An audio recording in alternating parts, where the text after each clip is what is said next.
cause I'm mass destruction. Guess who's here? The bad boys of wrestling. Just in competition, win the war, that's their mission. Not no mercy, see the rings like the street. If you don't know, you better find out the wolf pack. Here to prove a point, number one, best believe that you don't want to tussle with them. I'll be here for them, come in the ring with them, you're never walking out again. Don't turn your back on the wolf pack. Don't turn your back on the... All right, what's going on, wrestling fans? It's Thursday night. It is 9:05, 8:05 Central Time. And you have reached the filler segment. I am Dan. This is William. What is going on, guys? Almost the weekend, which means there's another subject that we have to get off of our chest. And tonight's big main event topic is wrestling what ifs. Good topic. When I pitched this one, I thought it was. Yeah, I agree. I mean, it could be anything. We could be a what if on a title reign. This is going to be fantasy booking at its finest. And, as per usual, before we go any further, at the halfway point, we do a commercial, and I have a good surprise for everybody out there this evening, because I'm not only showing one, I'm showing two commercials. And they're good ones. They're good ones. Looking forward to it. I hope you're looking forward to it because, we're all about the fun over here. And as, anybody watching, feel free to comment. Your what ifs are just as important as our what ifs because this is a show for the fan by the fans. So why don't we just dive right into it? Wrestling's biggest what if. I want to save my biggest one for last, just because I'm just gonna go backwards because you can't just come out the gate swinging. Okay, well then I guess I'll change my approach and I'll take that. I'll take that same route. Okay. Yep. All right. So one big what if for me would be what if Marty Jannetty didn't get thrown through the window? Because as we all know, on that infamous episode of The Barbershop, not only is he afraid of seeing that little red, white, and blue pole, because he knows it's imminent danger. He can't stand next to a window because it's imminent danger. But they were a tag team who technically didn't have a tag title reign, but they were pushed to the moon. Yeah. I mean, it was to me, they could have maybe held off on that, but what if Jannetty didn't get thrown through the window? What if Marty never jumped through the window? Oh, I mean, I don't know. At that point, you would have wanted to see them feud. I'm guessing around that time. This was like 1991. Okay, so Heart Foundation, I'm guessing, was tag champs. Money Inc. around that time. You would have wanted to have seen those feuds and those matches, but I mean, Vince had other plans for Shawn, and they didn't involve Marty. So, well, this is true, but I mean, to me, one reign would have been good. Just one. Title reign. That's a whole nother show for a whole nother day. But I mean, nothing transitional, but give them something meaningful. Yeah, give them something meaningful. But I mean, the big what if that comes out of that what if is, what if their careers went into opposite directions, meaning they flip flopped. Like if Marty ended up being the guy. Yeah, if Marty ended up being the guy. I mean, this is a what if show, so it's like obviously we already. If we were to see it, we already know how it probably would have turned out. But what if? What if Jannetty was the draw? I mean, there's a lot that could come out of each what if, which is even better. Yeah, which is and that's why I started with that one, because that one you can just that's a throwaway one. So, well, this one kind of isn't a throwaway. This one, I don't know. You be the judge. What if Vince gave Kurt Hennig the Red Rooster gimmick and Terry Taylor Mr. Perfect? Ooh, I like that one. They were both. I mean, you're right. To me, I figured Taylor would have been would have been the Mr. Perfect, but no. I mean, we all know Mr. Perfect is Kurt Hennig, and Kurt Hennig is Mr. Perfect. They're one of the same. And I'm sure everybody knows the story about how they got their gimmicks like on the same day. But yeah, I've always that was one I always wondered. Like once I found out that story, like, ooh, how would it have turned out if Kurt Hennig had to be the Red Rooster? Oof. Hennig as the Rooster would have been hilarious. Yeah, it would. I don't think he would have went for it though. That would have been more like, later Hennig with the West Texas Rednecks. Yeah. That's the only Kurt Hennig. Oh, and by the way, we do take sips. I have my vanilla Dr. Pepper. Oh, well, that's Tremana. Cream soda. So what do we got? What do we got this evening? That's Tremana. Oh, by Dwayne Johnson. Yeah. By The Rock. Yep, Tremana lemonade and a little Sprite. That's right. Free plug right there for you, Dwayne. So pay us. Pay us. Just send me a t-shirt. Yeah, you can send us t-shirts and whatever, but you know what? Before we go any further, I almost forgot the most important part because we are now streaming episode 2 on YouTube. So do us all a favor. If you're on there, tell your friends. Filler segment on YouTube. Like, subscribe, share, tell everybody. Please. Okay, now that we've gotten that out of the way. But Hennig and Terry Taylor, to me, were equal. Either gimmick could have went either way, but it was just basically a draw the straws, as they say. Yeah, but I mean, just looking, at how it turned out for both of them, like the Red Rooster was pretty much a flop. He ended up jobbing before even before and after he turned face, and everybody knows the story of Kurt's first run with the Intercontinental title and just everything that he did. I don't know. Like I said, I don't know how that would have turned out. I'm glad it ended up the way it did because Mr. Perfect is one of my favorites. I really wasn't too big on Terry Taylor, but that one was just always one of the ones, even as a kid, just stuck out in mind. As a kid, like teenager, once I found out the story, like, ooh, well, how would that have turned out if it would have went the other way? That would have been great. I mean, you could do that with gimmicks all day, but that one is a good standout one right there. Yeah, and you really have to think. Yeah, and I like I said, I picked that one just because of the story about how they got their gimmicks. Like, it was like, okay, I'm gonna give this one. How they got them like on the same day, one after another, or something like that. Right. Yeah. I mean, that's a good what if, and moving on to more what ifs. I mean, I'm trying to reach back, and I'm trying to reach real far back on this one, but I don't know if I can. And I hate to use this one because I know I'm going to be using a banned person's name on this cast, but it's not the guy you're thinking of because I don't even want to say that. I'm not talking about the other guy, as Big E put it this week on Raw Talk. I'm talking about. Excuse me. Lex Luger. Oh, jeez. Okay. Lex Luger. What if Lex Luger didn't join the Horsemen? What if he didn't join? What if he wasn't a Horseman? It would have made life make so much more sense. Yes, see, this is what I'm saying. You can go either way with this. It could be a great what if. It could be a really think about it or a really bad one. Right. And I still to this day. I mean, I know it was to give him a rub, but that's not the rub you give a dude that just doesn't fit. Y'all forced him into the group. He didn't fit. Top 3 worst horsemen, even though it was, he wasn't there. He wasn't really, but still, like, on paper, top 3 worst horsemen. Just it would have made life so much better had he not, if he will never be considered a horseman, because it's just like Lex Luger was a 4 horseman. I still cringe.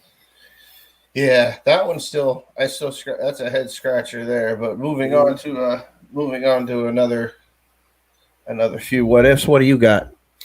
I have one that is not a hypothetical. Actually, kind of hit me earlier today. I'm not sure if you know the story of how Scott Steiner was booked to win the 1993 Royal Rumble instead of Yokozuna. Right. But he didn't want that singles push because he didn't want Rick to get lost in the shuffle or end up a mid-card jobber or a low-card guy. But I don't know, man. Like, what if we would have got that match, Scott Steiner versus Bret Hart at WrestleMania 9? Man, let me tell you, that would have been all right in Vegas. Yeah. In Vegas, I mean, and remember, this is a young Steiner, Steiner, not Papa Chump. This is Bullet. Nope, not Math Man. This is buff guy with the mullet, and right. You know, he just had it. He had it all going for him. So I would have loved to have seen that match, though. You know, all honesty, that would have been hammerlocks and technicality everywhere and all over that. Right. So I mean, yeah, you know, he was a little deeper into the story. I might have to go back and recheck, but I believe that it was him that was going to get put in place because Warrior was supposed to be booked to set up that rematch with him and Terry, so Terry could get the belt back off of him. But you know, Warrior wanted to try to punk Vince out some money, and you know, we all know the whole story. But we all know there. Yeah, but I always, you know, as soon as I found that out, you know, I was kind of a pretty good what if for me because, you know, Scott Steiner really he's better than what everybody thought. Vince guy. He was a Vince guy, like physique wise. Oh yeah. He couldn't back then. He couldn't talk for much, but that really didn't make a difference. But you know, physique. He was a Vince guy. He had to, you know, he was really good in ring. Yeah, back then you didn't have to talk. You know, it was great. It was great if you did, but back then you really didn't have to get over. Right. Which was, you know, why Shyla says it best. The older stuff is way better. They ain't out there screaming. They ain't out there screaming and yapping half the time. They go out there and get it done. Go home. Right. So you know. So here's a good one. Speaking of people we're not supposed to mention on, but I ain't gonna do it. I'm not gonna do it. Still not gonna do it. So here it comes. What if Sting was the third guy instead of Terry Jean? What if Sting was the third man? Because that was the original plan. Yeah, going into Bash at the Beach. Sting wasn't going for it though. No, he was. You know, Sting was not having it. I don't know why he wasn't having it. Like he wasn't having it because he didn't know it was gonna. You know, he didn't know how it would have panned out. Yeah, he did. Yeah, nobody knew it was gonna work. Nobody knew it was gonna blow up as big as it did.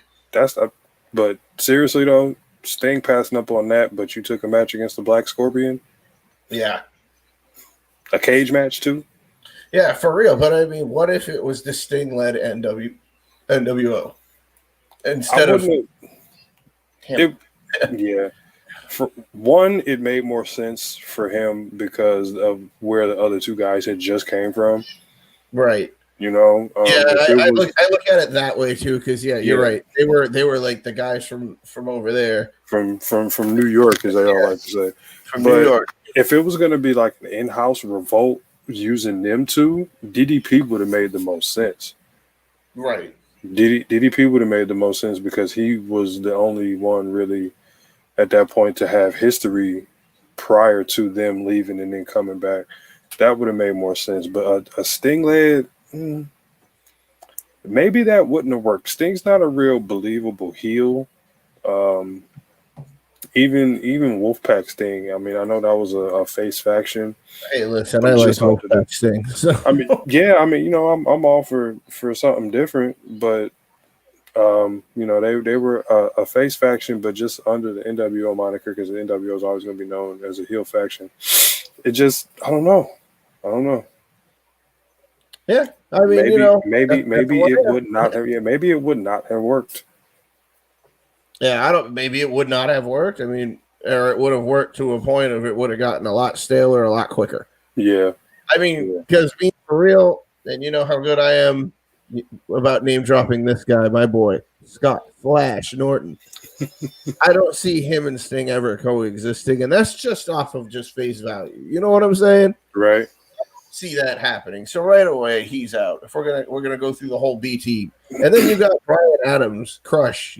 Cuts like a knife, and it feels so right. Brian Adams. RIP. But anyways, we had him. Who cares? And then Virgil. He's another one. We can check him off the list. All right. Who cares? He would work. He would probably be the only holdover because he was a Vince guy. Right. So Stevie Ray wouldn't have worked. Buff may have been the only one that would have worked. Buff was like a B team starter, A team bench warmer because he was always hanging out with the A team guys, but he was pretty much like the guy. He was their hype guy. That's all he was. Yeah. He was their version of Enzo Amore back then. And yes. He was always prancing around the ring with his little top hat and doing his little.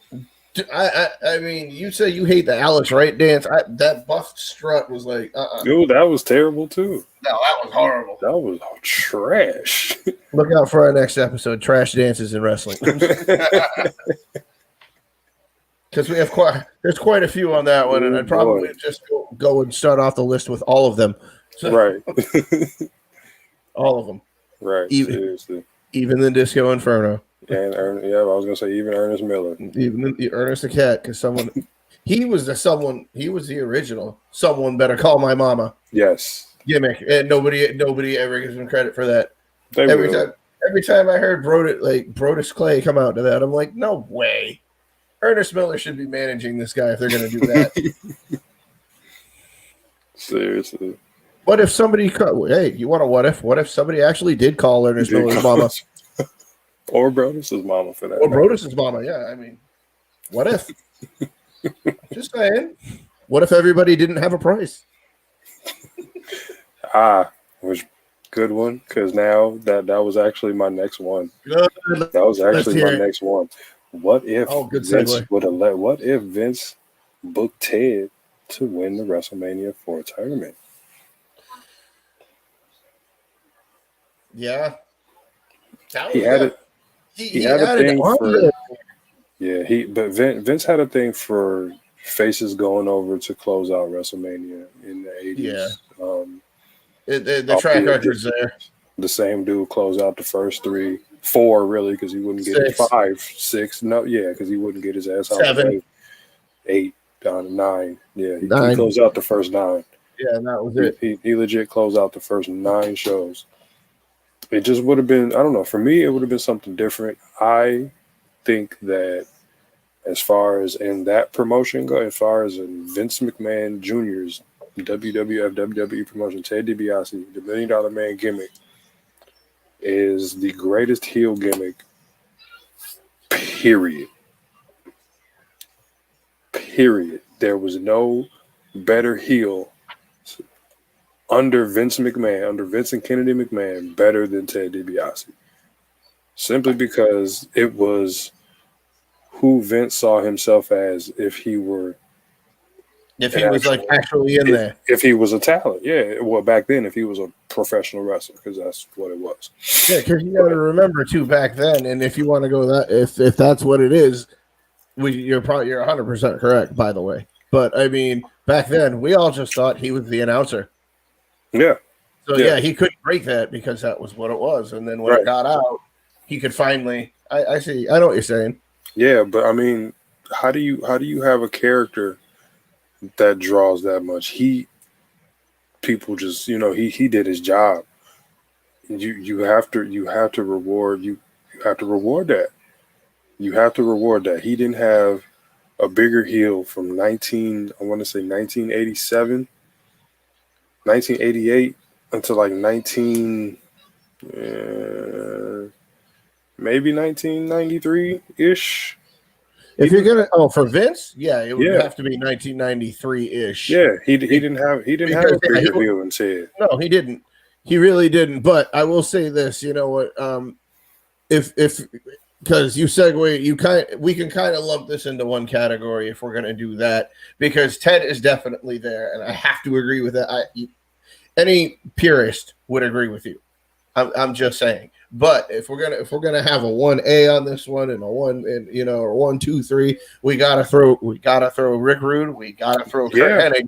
Yes. We have to put them both on that list. Yeah, but I mean, and as much respect as I have for everything those guys did, and as much as I love their characters as a kid, number one would have to be Ted. Yeah, I can't even say 1A, 1B, no, 1, 2, 3, Ted, Rick Rude, Kurt Hennig, Jake a fourth when he was a heel. And then you'd have to, no. But go ahead. I mean, I'd throw Piper at 5, but okay. He wasn't. I mean, he was a part-timer by the time I started really paying attention. He was only full-time when he had his IC title run, and he was pretty much on his way out. Yeah. But you have to reward a dude like that with a title run, man. Like it would have. I think it would have done so much for the business. It would have elevated him, and his character so much more. And Vince could have made a lot of money because that, having a heel champ. You're not only catering to. He wasn't only catering to that like 5 to 15. Having a heel champ, even back then, he would have gotten everybody over. Yeah. But I mean, when you want to get a ball to Terry and watch him get and watch him run, that's what you do. And he ran his ass into the ground, but he really did. But yeah, Ted would have been. I mean, the only thing that was to me was okay about his little short title run and not even holding the belt was the formation of my favorite title belt, the $1 million belt. Yes. So that's my all-time number one. That's it. Period. The end. Stop page. Print. Cut. All that stuff. The end. That is my number one. Is $1 million belt, and I will be in possession of it one day. The replica, I don't care. I will be in possession of the $1 million belt. But yeah, that's. From that one, that was to me that was the best thing about it. But then I was thinking as you were speaking, they still could have brought it out as like his customized WWF championship. Yeah.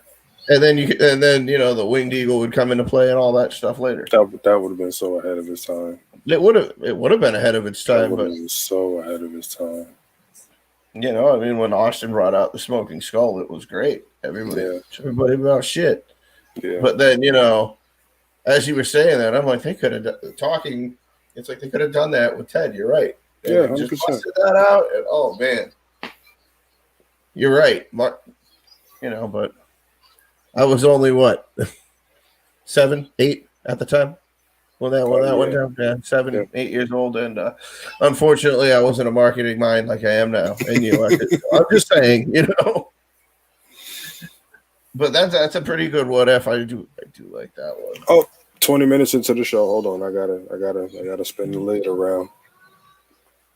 Oh, you gotta spin the lid. That's right. Let's see what we got. Let's get him close up there. And what do we got?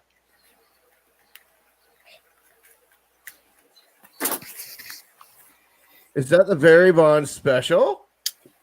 Yes. Oh, okay. Go on. Give us your shout out, your San Francisco shout out for that hat, because I already know you've got somebody in mind. I really don't. I just grabbed something today and just threw it on, and this is what it was. I had to think, which one haven't I worn yet? What is this? The fourth show, fifth show, sixth show? This is our sixth show. Okay, yeah, and plus I missed a week, so Yep. So you're fifth, so that's okay. I mean, so I had to figure out what hasn't been worn. Exactly. What you got to do that, I mean, me my boring little Black Raiders hat, and hold on, nice and customizable, my football number from back in the day. Which brings me to this, as you can see right up here in the corner of the screen, right up by Will's head, you see a little thing that looks like a belt. Well, it is. That's our new logo. If you want to get a closer look at it, here it comes. No.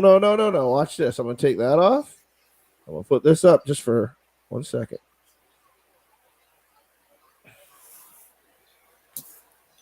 That is our logo, ladies and gentlemen. The filler segment. As you can see, we deserve a belt because you know what? We are the champs of this. So I put our numbers on there. There's my 21. You're 44. And of course, we have the hot mic. So there it is. There's our logo.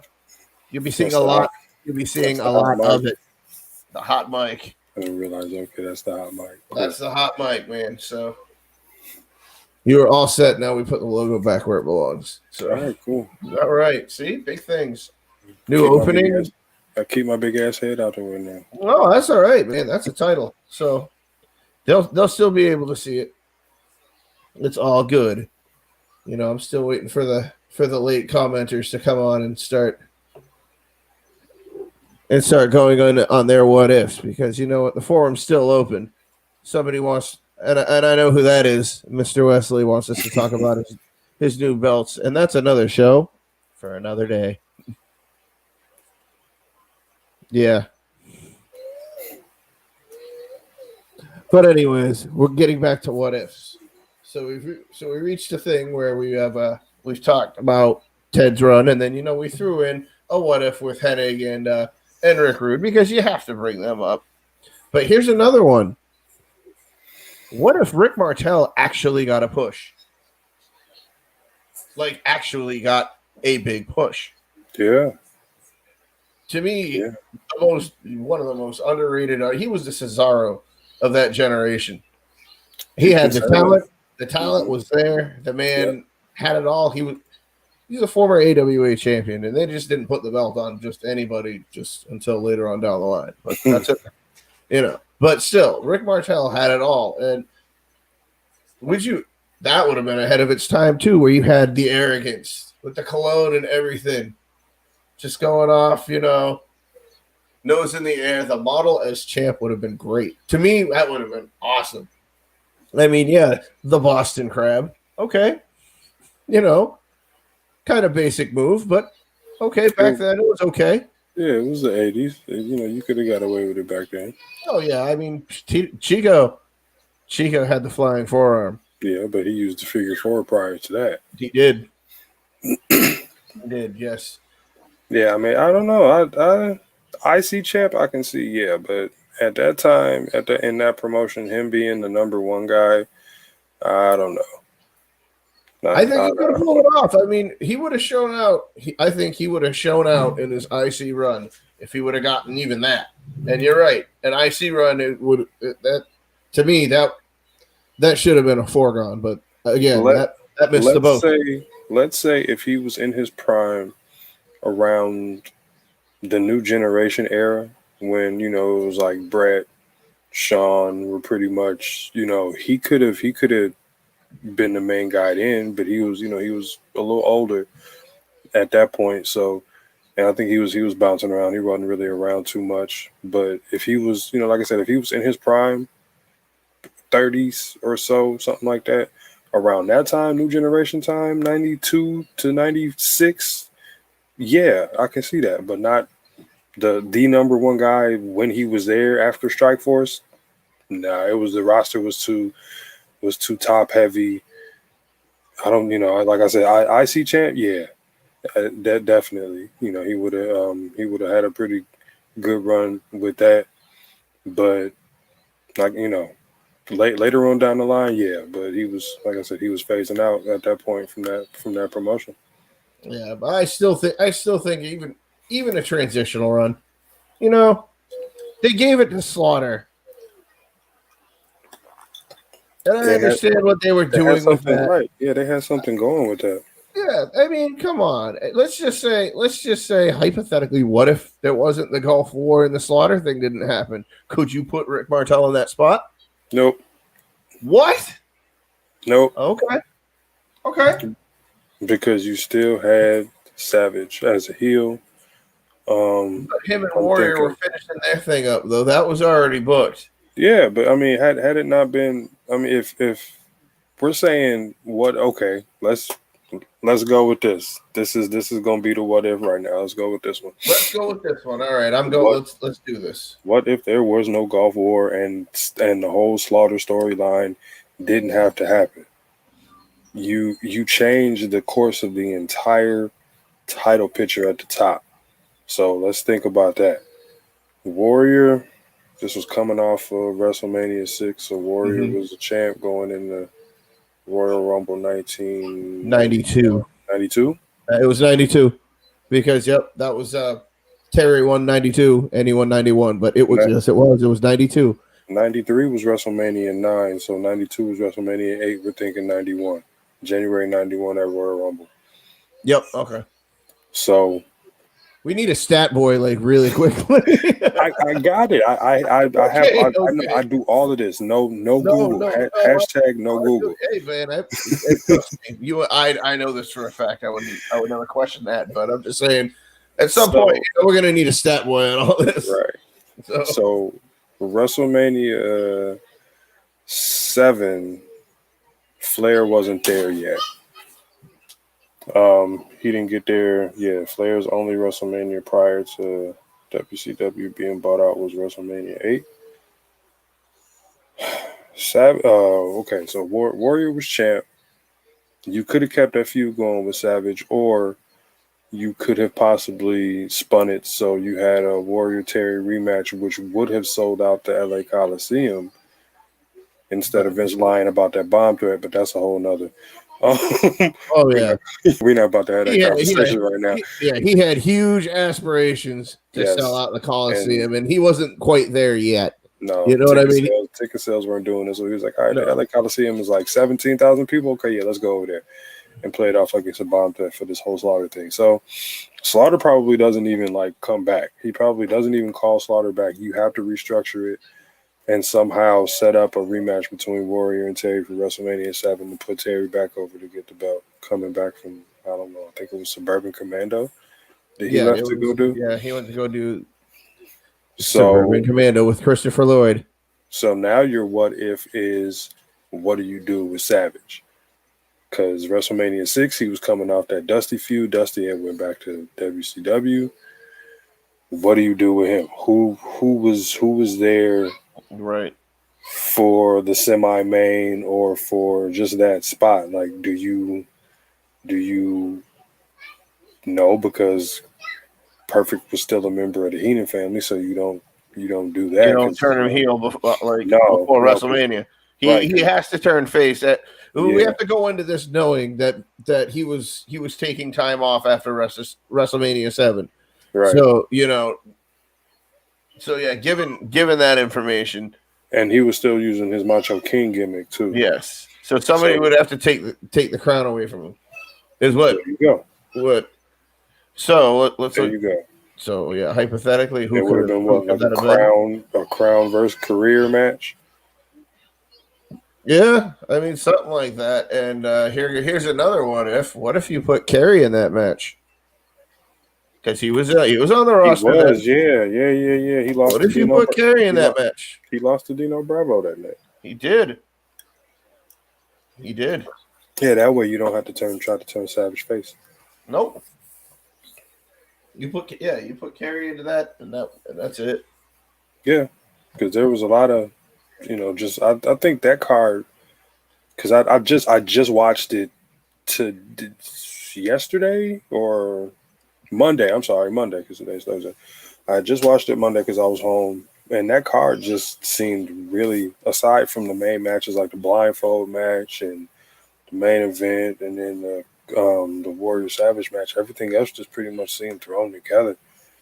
And then the Virgil DiBiase match, that one had a story behind it too, but everything just seemed kind of thrown together. I could have gone for Kerry versus Randy at WrestleMania 7. That would have been cool. That would have rivaled to me Steamboat Savage. It would have rivaled it. I don't know if it would have overtaken it. I don't even know, because they would have rivaled it. They would have put on a clinic. I'm telling Kerry you, was still limited though. Like if it was Kerry at 100% with like 2 whole feet, then but he was really limited at that time too. So that's true. But he also won the Intercontinental belt on 1 foot. He did, but Macho would have had to carry that entire match, and you know how he was. He wrote literally every step down, and I don't know. Kerry at that stage may not have been able to. It would still would have been fun to watch though. I would have enjoyed that. Yeah, it would have put butts in seats. Yeah, like Tony Schiavone would have said. But you know what? We have come to that time. Ooh, that's right. So go ahead and get your snacks. Go to the merch stand. And while you're at it, while you're watching this, do all of that right there. Like, share, subscribe, tell everybody. And we're going to hit a commercial break. And as promised, this is a good one. I'm telling you right now, these are not just one. I got two good ones. So hopefully YouTube, shout out to YouTube for carrying us, by the way. YouTube doesn't throw in an ad here, but I got two commercials. Enjoy. Oh, let me see. Well, I got to do this first. Full screen.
We are back. That was your commercial break.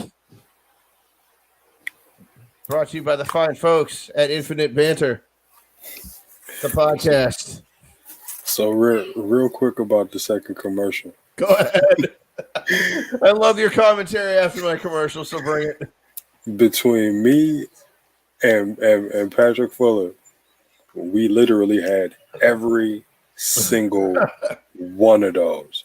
Yep. Like, I met Pat when I was like 5. I may have just turned 5. He's a few months older than me. But when I found out that he was a wrestling fan, it was pretty much a wrap, man. But between the both of us though, as kids, we had every single one of them. Everyone. I'm not sure if it's up in your area because as you guys, everybody knows, we both live in Massachusetts. Just we don't live next to each other. But do you have this place called Toy Vault? No. And if we do, I just haven't paid attention because I don't really get to know. Oh my word! It's only because I'm working at a different mall, so I'm a mall employee to the general public. But yeah, so it's this kind of like mini chain. And I know they have one here in Dartmouth, and then they have one in Warwick, Rhode Island. And then they have one, I think, in Woonsocket, but, and like a couple other places. But it's nothing but collectible toys. And they have literally every figure you just saw in a glass case. And, yeah, they're all mint. Big Gold that I got that off of a $10 raffle from Toy Vault. And they had it because Figs, I don't know, in case there's a little for you belt aficionados, Figs was actually manufactured over in Johnston, Rhode Island. Okay. Which is only probably 35, 40 minutes away. Gotcha. So, I mean, Figs, and from what I understand, they don't do it anymore. They move their operations to California. I don't know. But, what if Figs didn't leave Johnston? Well, I'd have a lot more belts. So, yes, that's what we are doing still. We are still doing wrestling what ifs. And we left off fantasy booking WrestleMania 7 because what ifs leads to that. And fantasy booking is fun. Yeah, it really is. I enjoy it. And Alan, we're waiting. It's almost WrestleMania. Can we get the dream card, please, and thank you? Yes. I'll make a separate post so you can see it. Because I know it's 8:44 Central Time. I know you're probably at work or getting ready for work. We need the dream card, sir. Thank you. A Lex Luger free dream card, because I'm gonna pick him to lose. And if you put him in any match, I'm picking him to lose. Yep. So there it is. Yep. Dream card, please, because Make it happen. We'll post it up here. Yeah, oh yeah. Well, man. We'll give you the spot. We'll let you in, and you will call your dream card for the Big Four if you are up to it. This is me publicly inviting you. This is William publicly inviting you. Come on. We have a chair waiting for you. I cannot wait to see this. And you're the last member of Beijing that hasn't been on the show, so you might want to get on that too. Yeah, so we gotta have Beijing. All of them have to, but I'm gonna patiently wait until I start giving my faction a shout out. So, oh jeez, because we're almost there. I'm afraid of this. I don't want to see this. Oh, trust me. Just like the diamond code, they won't see it coming. They won't see it coming. But anyways, what ifs? You got a what if? I do, and this is since we're more than halfway through. I think this one is going to take up a good amount of time because this is my number one what if, and I hope I'm not stealing yours. All right, you may be, but if you are, then good. If it's going to eat up that much time, let's do it. What if Magnum TA never got hurt? Yeah. What if Magnum TA got the run and the push that he was lined up to get? That he was supposed to get. Yeah. That's probably the biggest what if. Mm-hmm.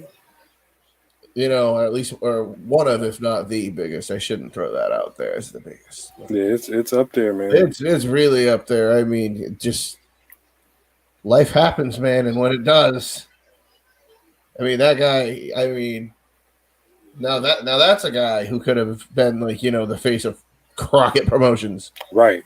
That's exactly what I was thinking at the time. They didn't really have anybody but Flair. Right, and they didn't have a face to combat that, and also a face that the fans could identify with as the top guy aside from Terry over in Vince's promotion. He was the perfect guy to take the belt off of Flair and have a legitimate 250, 300-day run as NWA champ or Crockett Promotions or whatever you wanted to call it. Well, NWA champ. NWA Crockett, yeah. He was the perfect face. Yeah. I mean, and he had the look, man. He had the look. He could talk. Yeah, he had it all. Go in the ring. He was the guy. He was really the guy. Like I really think that he would have, like, him being the face champ in that promotion would have done so. I mean, I think it would have made a lot of things different as far as competition wise. 100%. I think it would have made a lot of things different because nothing against Rick. To me, Ric Flair is like, if I'm putting together like a top 50 or a top whatever list, Ric Flair is number one for me, period. Yeah. But I don't want to say, well, we were, because I was young. I really wasn't paying that much attention to Crockett Promotions. I knew about it, but it wasn't really coming on TV. Growing up in Illinois, you didn't really get Crockett Promotions because of where they were based out of, unless you had cable. You were fortunate enough to have cable, like growing up in the 80s. But yeah, I had a TBS, so I was introduced to Mr. Flair real quick. Yeah, so was I. Probably 6 or 7 years old. I was pretty much, I knew who Rick was, but I don't want to say that people were getting sick of him as champ, because when he had it, when he was the guy, even when he didn't have a belt, he was the guy. Champ. But just you know what the worst part is, or the best part is, he still acts like that when he's out in public. Yeah, which is sad. Which is sad. But I mean, to have something to combat that, just something on the babyface side, that just he was it. And I hate that happened. I hated the opportunity was taken away from him, because, like I said, I think it really would have changed a lot of things competition-wise. Mm-hmm.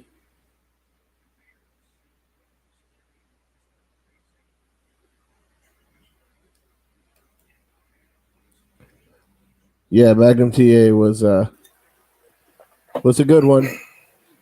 You good? Yeah, I'm here. You there? Okay, yeah, we just lost you for a second. Yeah. That's all right. It's a good thing I had some filler for the filler segment. So, but yes, he did have it all, and that's a great what if, because you know what exactly, what if that's all it is. Unfortunately, we'll never know. That's the best part about what ifs, is you'll never know. You can put it on a computer simulation, you can play it on 2K20 or however you want to do it, but just like Coca-Cola, you can't beat the real thing. Hopefully I don't get a cease and desist for that.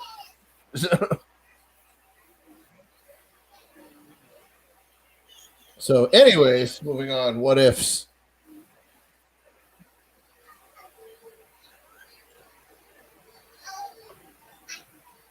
What if? I'm having a hard time hearing.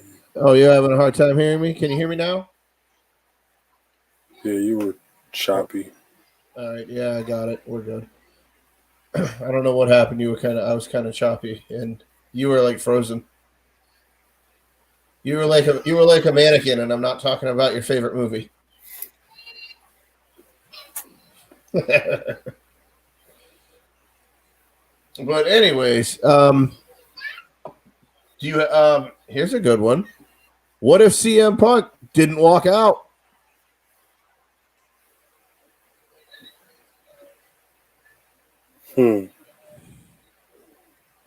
What if CM Punk stuck it out, just stuck around, and just play ball? I think that there would have been a losing streak involved, Right. just for trying to test Vince's nuts. But like eventually, I don't know. I could have seen him. Let me fantasy book this one. Please Had do. he stuck it out? Yeah, had he stuck it out? Had he stuck it out? Had he stuck it out? Played ball. I don't think that Seth would have been the Money in the Bank winner. I think that would have been our main event at WrestleMania 31. Brock and Roman probably would have just been a one-on-one match to kind of get Roman over after the Shield broke up. Just to kind of try to push him into that top guy spot. But I think we would have got CM Punk, Seth Rollins at WrestleMania 31. Oh, at some point you would have had it, either 31 or, you probably, I mean, who knows? It could have been even sooner, because I do believe that was when they were going through their rash of injuries as well. Right? I could be wrong. So. Yeah. So, yeah, you're right. That could have, I mean, it would have happened at some point. Seth and CM Punk, I am here for it. Whatever. I would have dropped coin on that. That's all I'm saying. But what else? And the other what if that would come out of that is, should Brock have gotten that title, would he have broken Punk's consecutive reign streak? Because remember, Lesnar broke that. And he's a huge asterisk because he only defended it like 3 times during that whole stretch, 3 or 4 times. And to me, that's an asterisk because Punk went out there and did it every night. But I mean, yeah, obviously, Bruno's a whole other story, so we don't even want to get into that because you know what, he did it back when they had to do it just like every couple hours from place to place to place. But Greatest Champions, will do that another day. I think my sound is cutting out again. It is? I'm cutting out. Damn it. I don't know. It might have been that Wrestling Buddies commercial that effed up my mic. I don't know. Who knows? We good now? Yeah, I mean. All right, good. Live television, ladies and gentlemen. Live podcasting right there. Podcasting 101 right there. it happens. We may drop out, but you know what? We still hold on. So what were you saying about Brock and the title run? Brock in the title run, he only defended it like 4 times. Yeah, I mean, what were you saying about you were saying something about if Brock would have wanted to take the belt off of CM Punk instead of Rocky? Yeah. That would have made more sense to me, but I mean, I understand they needed to do a pass the torch match because that's what they were doing. Clearly, with Cena. I mean, you could have done that with the first one because you called it once in a lifetime. Yeah, and then you didn't have to make the rematch. Yeah, you didn't have to make the rematch mean anything. You could have just put Cena over the first time, and you'd have been done with it. Yeah, what if we only got a once in a lifetime match only once? What if we only got once? Yeah, it would have been great. You get a once in a lifetime match twice. Sure, yeah. 1 + 1 is 3. Cool. Simple math, right? Scott Steiner. Steiner math. It's Steiner math right there. Also, here's a good one. Your number one. My number one. Give us your number one. Yeah. Let's roll the drums. Oh, yeah, boy. I'm not gonna do that on the table because then I'm really gonna cut out that it's gonna be like you're on your own right there. But the number one, my number one is, you're gonna hate me for this. What if the finger poke of doom never happened? Because remember, a lot happened after that. WCW would have been legitimate still. You think they'd still be going? No, I don't think so either. Absolutely not. No, because Time Warner had no interest in keeping them. They didn't. They had zero interest. So they're like, all right, you can go. Yeah. So then what? Give it all to this guy over here. Yeah, we're gonna wait for some Rhodes guy. But I mean, what if the finger poke of doom never happened? One, like I said, it would have kept them legitimate. But we all know why it happened, because they were dealing with the world's worst politician. So you had to appease him somehow, and like that wasn't even Vince Russo bad. Like that was worse than Vince Russo bad. Yeah, he left because of stuff that Vince Russo was doing. Like you quit because of the stuff that Vince Russo was doing, but you participated in some bullshit like the finger poke of doom. Are you fucking kidding me right now, dude? That was a slap in the face to everybody. The finger poke. It really was. I mean, it really was. That wasn't even a slap in the face. That was a kick in the balls to professional wrestling. That's what that was. I mean, it set them back. It set them so far back they had to sell. It's what happened with that, because right there, that was the turning point. That was it. They were cooked. You couldn't take them seriously anymore. No, they were rolling, and then they had to do that. To their world title. If it was like the TV title, nobody would have cared. I mean, I'd probably go as far as to say it would be a little bit of an uproar over the United States title, but I think people would have gotten past it. But I mean, your world championship changing hands on that. I mean, you're world champion. Politics or not, somebody should have been there to override that. Whatever, override. Because I mean, that's my number one. That is my number one. Is what if the finger poke of doom never happened? What if it was an actual match? You had the best thing to ever happen to WCW in Goldberg. You take the belt off of him to do that. Yeah, That was So another now, factor too. so now it's like, right. So now it's like, I'll take the belt off of the best thing that's ever happened to me because this dude comes back and he's jealous that somebody's a bigger draw than him, so he wants to be the man. Right.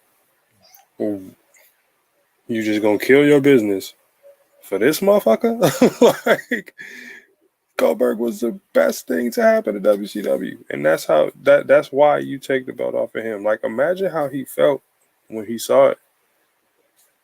Oh yeah. I mean, After that, you have nothing left for him. That's it. How do you have nothing left for him? Like, you can put him in meaningful feuds. Like, yeah, have him lose some non-title matches and make it realistic and not just have him rip. You know, yeah, you're right. Yeah, and the way that everything went down the night before with the infamous taser incident, you know, it was just handled totally wrong. Just totally wrong. You couldn't have made it any more crappier. The booking on that was horrible. And yes, we know that politics played a role in that, because why wouldn't it? When you have that word creative control in your contract, you're going to use it. I don't care who you are, but him, come on, somebody had to have been there to override that. And that's my opinion. Is like somebody actually let this go. So, you know, that's all I got to say about that. But what's your number one?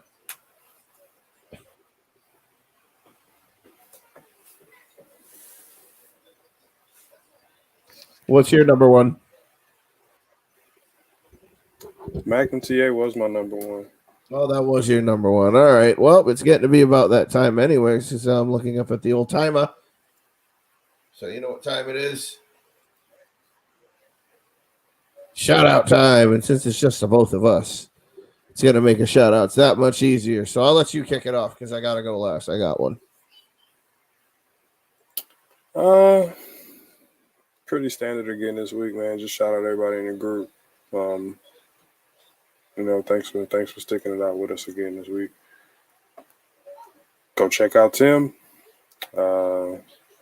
Still doing his streaming and everything.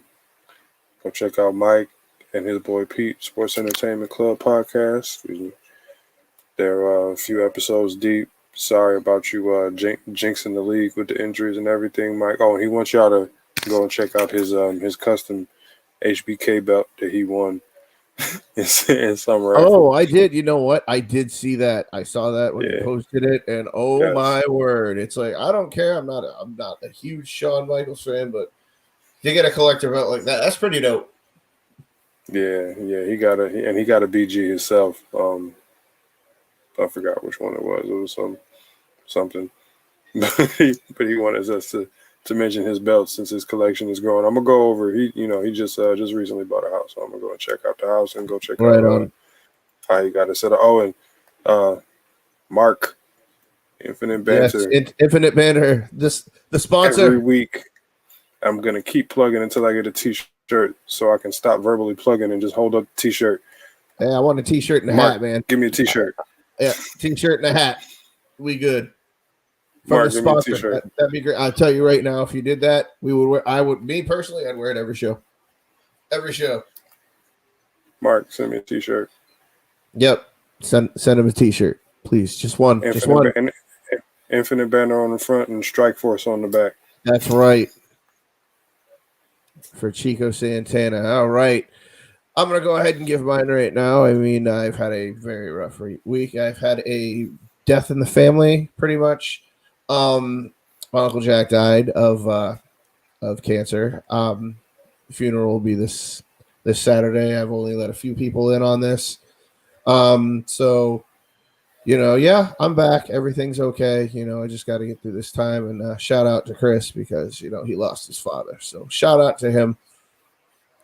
And, you know, thanks for being there and just bearing with me, guys. But you know what? The show must go on, as Vince would say. So I'm here now, and we're gonna build this up even more.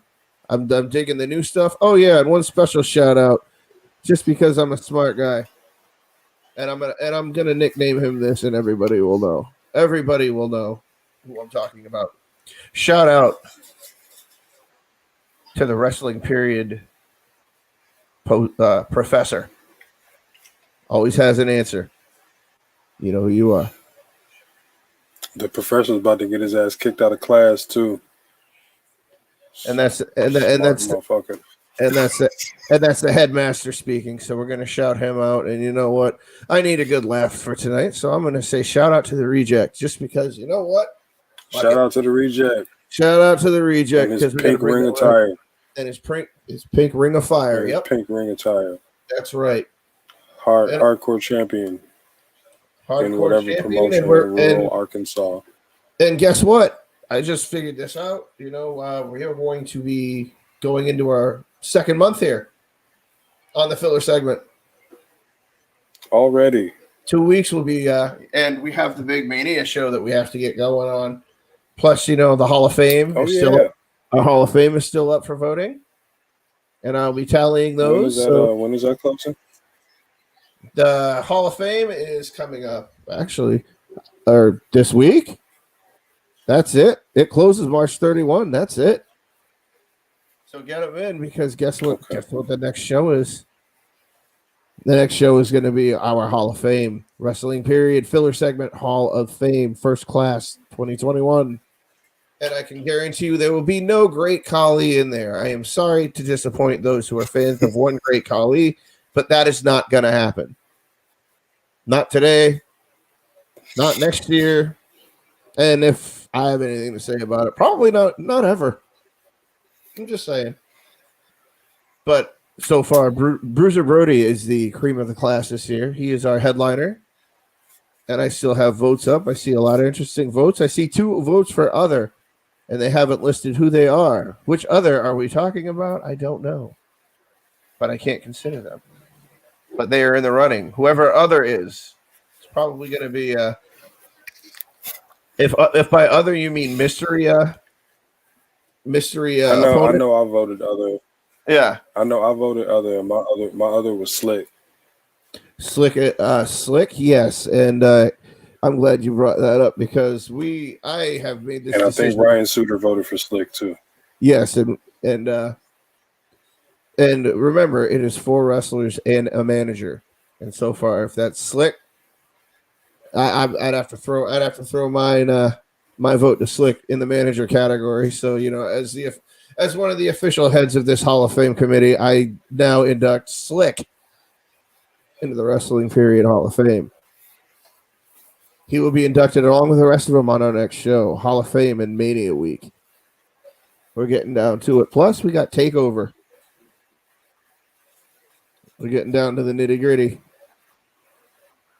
Our Super Bowl, what we live for, and it's 2 nights this week or this year. Yes, I couldn't hear you. I was like, we're getting into that 2-night extravaganza. Can you hear me now? I'm gonna miss the first hour of both nights, because I'm back working weekends now. So yeah, I'll hopefully I don't miss anything I want to see. Hopefully, really, I'm only interested in a few matches. I'm interested in Bianca and Cha-Cha Banks. I'm interested to see what Taco is gonna do when he gets in there. Lashley, Taco. Drew, Roman Edge. Really interested to see if they're going to go cinematic with Bray and Randy. I think they should. I think they will go cinematic with them. Yeah, it wouldn't do anybody any justice for them to have a live match. What I'm not looking forward to is Braun and Shane.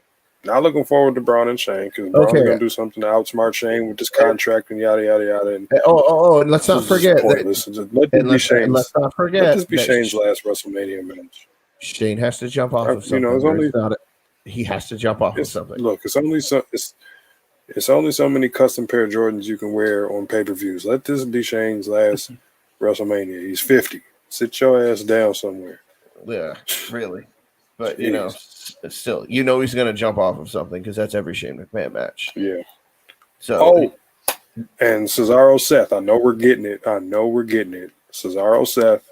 That one That one I'm looking forward to that. That one's gonna be my show. Whichever night it's on, that one's gonna be my show stealer.